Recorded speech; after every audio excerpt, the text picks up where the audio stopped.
Hello and welcome to the rear strut brace installation video for your S30.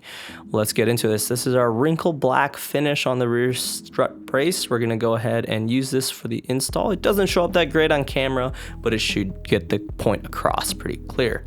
Now the strut brace is going to be a complete welded, solid, rigid, stiff design. Pretty much it ain't gonna move on you. You'll notice both ends are welded completely, no transfer of loads, and that's about really there all is for it. It's pretty a basic design, all things considered. Now for this install, you're gonna need a 9/16 socket, a ratchet, a 3/8 or 7/16 drill bit, and a 5/16 Allen key. Next, you're also gonna get a set of these spacers. These are gonna go in between the chassis and the strut brace on the bottom mounts here. If you have any gaps, sometimes you need them, sometimes you don't.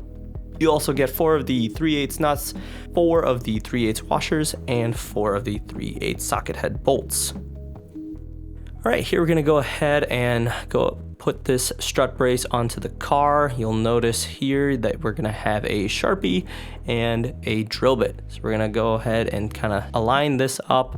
We're gonna go ahead and mark those holes. You can see here, I'm just pretending to mark those holes because those holes are already drilled when we did the Track Attack rear install. And then you're gonna go ahead and drill through where you marked it, and then that's where the socket head bolt is going to go through. You can see here we needed 1 shim plate on one side, and those socket head bolts are going to be able to be put through on that. And we kind of just jumped the gun because we lost a little bit of footage, but overall you can see that the rear strut brace is a pretty easy install video. You can see here and here we have 2 places where you add the shims if they're needed. Some cars may need more, some cars may need less or none. That's why we have a pack of 4 of these shims that are gonna be included onto the kit.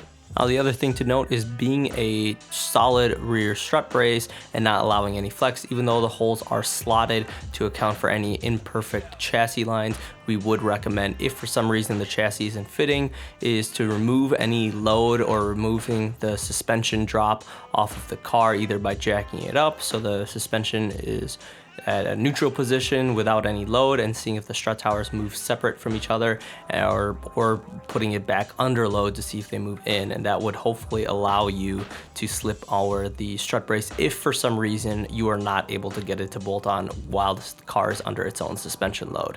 And that's about all it is. It's a really straightforward install. Give us a call if you have any questions, like and subscribe.